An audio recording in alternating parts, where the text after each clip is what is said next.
Results, Cameron. Yeah, so it's just a technical breach, not having the catalytic converter, which is a road car component, in the exhaust. So that was missing. Now, whether that was blown out of the exhaust, we don't know, but unfortunately Will Brown excluded as a result. Nothing he did, just a team infringement, but he's paid the ultimate price. But he's back on the front row, so it doesn't affect the qualifying. On the front row alongside Harry Hayek, who will start out of P1. So just waiting a couple of seconds early for a race start here. Whoa. Conditions look treacherous indeed, and this is their first lap in wet conditions all weekend long. It was slippery for practice one, but it wasn't this wet. And getting any heat into these tyres is going to be very difficult right now. Harry Hayek had a crash in the first race. They've essentially rebuilt that BRM car, or the corners that were damaged, to get it ready for this. But that championship picture now looking much closer after the exclusion of Will Brown in the Cars Galore entry. And that has really brought Nick Rowe back into championship contention, which he needed. And remember, the last full wet race that we had, Sydney Motorsport Park last year, Nick Rowe won that by a comfortable 13 seconds.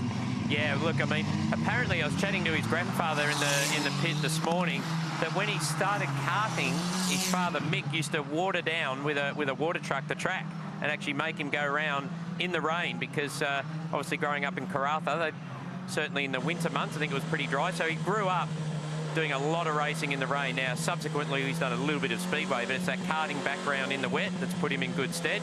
Tyler Everingham, I had a good chat with this morning about driving around here in the wet.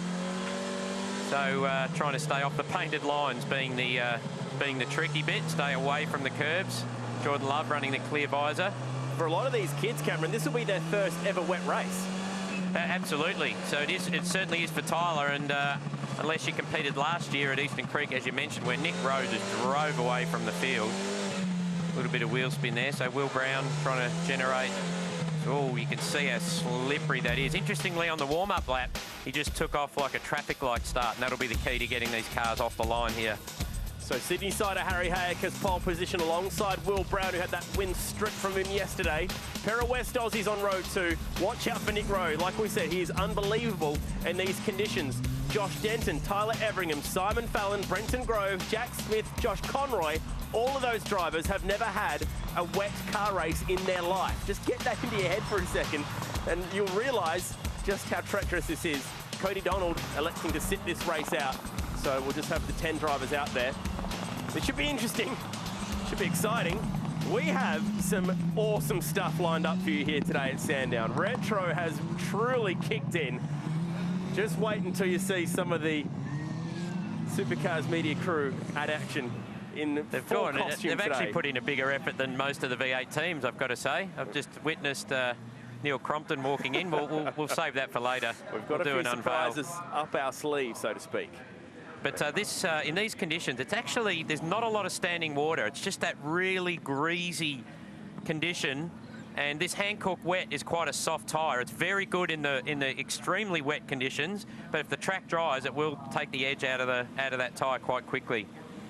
13 laps, very difficult conditions, and for half the field, their first ever wet race in a car.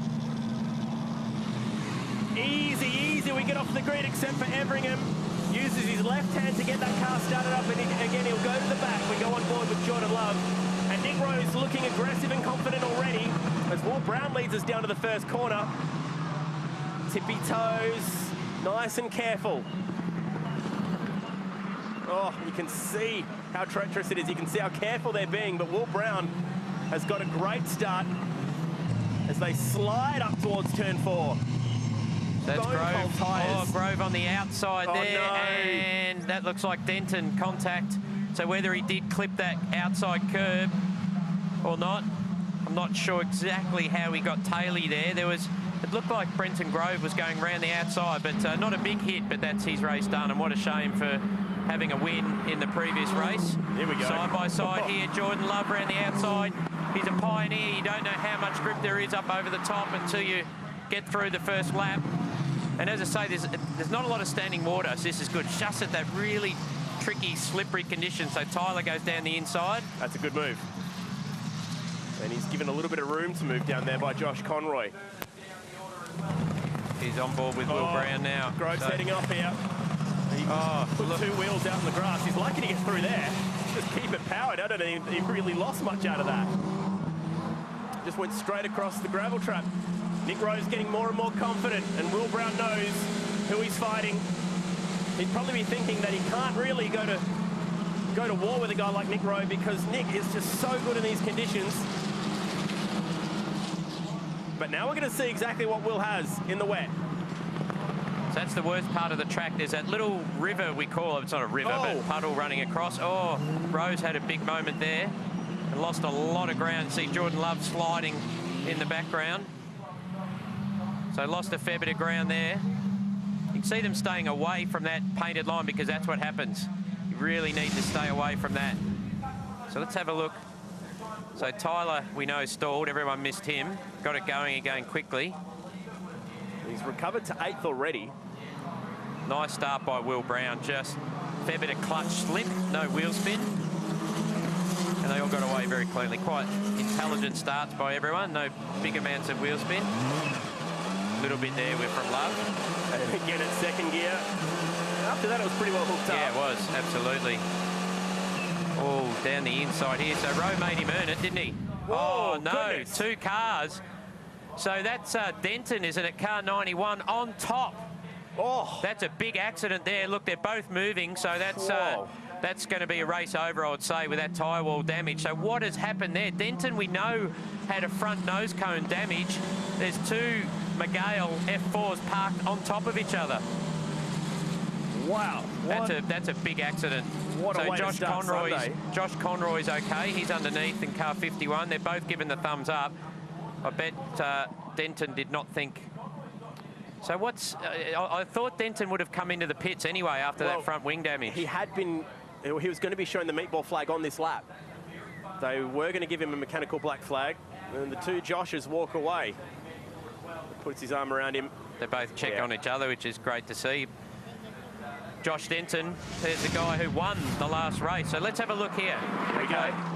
So Denton's on the inside with that damaged front wing and just locked up. Yeah, nasty accident. That's big impact. Huge impact into the wall. Thank God for the tyre wall. I just wonder if he didn't realise how much front wing damage was, because that's what's happened. With the front wing like that, I'd say it's even got caught under the front wheel and just locked the front tyre.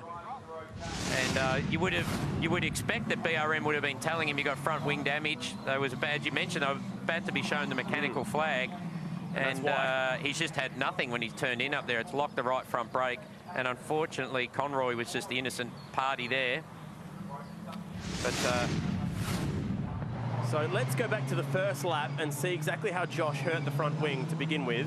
It happened at the exit of turn 4. So there he is on the inside, okay? So it was Grove going around the outside. Now, whether they touched here, they've locked wheels, and he should just got on the throttle a little bit early. Jumped on the brakes, which was the right thing to do, but grazed the wall and thought, okay, I'll drive off. Now, he would have known that he had some front damage, but maybe he was coming into the pit this lap, but I mean, he's having a pretty big go here. He's pulled out of the toe. Now, look at the left side.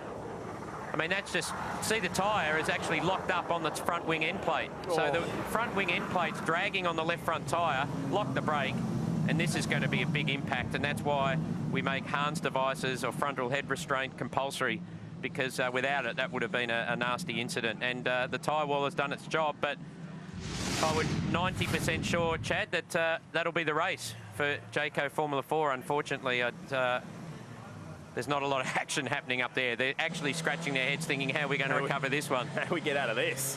Understandably. Now, how much of this race will we have to get through, Cam, to be able to award full points is the other question, as it looks like the rain's actually getting heavier out there too, by the way. But it normally has to be 2/3 race distance, doesn't it, to be declared a race? So it's not good news for Nick Rowe, because he would have got some points back.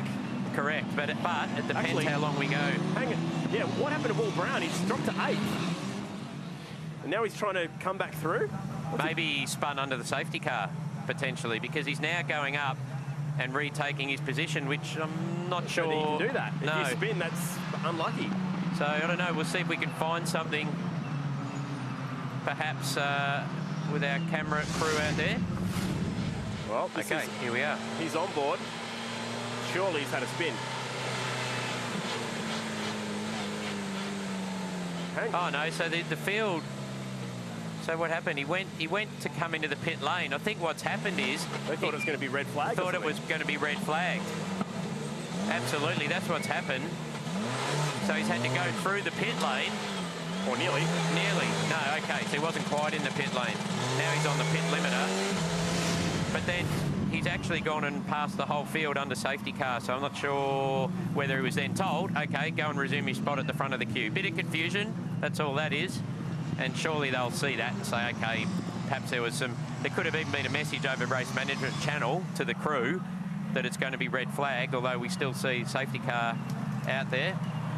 So there's going to be a little bit of conjecture and confusion after this one. Safety car is out in the front of the Formula 4 field, but one guy who's really, really getting into the spirit is Thruster. Greg, what's going on? Yes, thank you. Good morning. I've uncovered some disturbing reports relating to Article 7.1.9 of the Operations Manual, which are in relation to fashion sense and dress wear on race day. But let's talk to a man of the people, Chaz Mostair. You've had a very good day so far, and you're looking forward to a big 500, aren't you?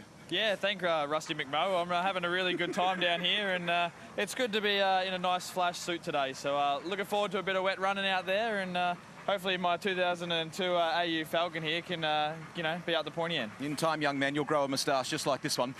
Looking ahead to today, a bit of wet, bit of inclement conditions. Will you change this car to allow for that? Yeah, like you said, puberty has been pretty hard on me, but, looking forward to getting out there. I think our direction with the car going off yesterday might help us a little bit in the rain anyway, so I don't know. Just see what happens with the painted dribble strips out there, and see if we can do a couple of 360s on the straight and see if we can get a lap time out of it. Always good to catch up, Charles. Have a wonderful day here at the car races. Thanks, McMo. Oh, no! He's lost a bit of camber on the left-hand side of the Mo. Cameron, you realise you might actually have to be interviewed by him at some point. There's no way I could play it like Chaz, I tell you. I said that to Rusty. I said, if you stick a microphone under my face today like that, I will just completely lose it. But that's gold. Well done, G. Rust. 3 votes for best on ground so far. It's wet and rainy. The safety car is at the front. We've had an accident in the opening stages. We're just going to recap how it all unfolded. Josh Denton fighting with Brent Grove. This is the first part of what led to a much bigger accident. So yeah, very slippery out there. Just got on the throttle a little bit early, trying to get a run on Grove. Just a little bit too early on the throttle. And then as he's pulled out up the straight here, the front wing end plate has got caught in that left front tyre initially. Then it's lost the right front and you're a passenger. And that's a massive impact into the wall. And that's exactly why we have 3 or 4 layers of tyres behind that conveyor belt. So you can see he's trying to turn the wheel. He's probably off the brake at this point, but with the front wing jammed in under the front tyre, it's just not going to happen. And it's unfortunate that he couldn't make it back to the pits, which would have just been a front nose change, even a front wing change. But unfortunately, we've got 2 substantially damaged cars. But both drivers are okay. That's the most important thing, and that's why they're in a carbon fibre monocoque, such as the McGale F4, very safe car. This has been called early, Cameron. We're going to get a checkered flag. Hopefully a retro-looking checkered flag. It hasn't changed much over the last 50 years, the old checkers. No, it hasn't. So that's a real shame. I mean, obviously, that wall's going to need repair. They've moved the cars, but they're going to need to check the wall. And we're out of time because V8 Supercar warm-up in 10 minutes' time. And Will Brown, I think, will take the win. But we'll see. This all is obviously subject to final approval by the stewards at the end of this race. So Will Brown will win this race and the round. Jordan Love will finish second, and then Nick Rowe will finish third. But, I mean, really, this is all very much pending on what happens at the end of this race in terms of how much distance we've covered, who gets awarded points, is it going to be called a race at all? We've got past the 50% mark, so we'll leave that up to our capable stewards. Safety car will pull in here and allow Will Brown to motor up towards the finish line. I'll tell you what we need right now. Remember John Dix from the old days of the Adelaide Grand Prix? Yes. We need him running out there with the double checkers, I reckon, right out across half the racetrack. Although I think in these conditions it's safer being up there in the tower. Anything can happen. But look, they all go across. Will Brown starts to accelerate. Well, Nick Rowe will be a bit disappointed because that was a race win that he could have had. Unfortunately, it'll end under safety car conditions. And Will Brown will take the win here, and that's deserving after getting pinged for that catalytic converter yesterday. Nick Roby second, Jordan Love third. Harry Hayek, the pole sitter, fell back to fourth. Nasty crash for the 2 Joshes a bit further down the pack.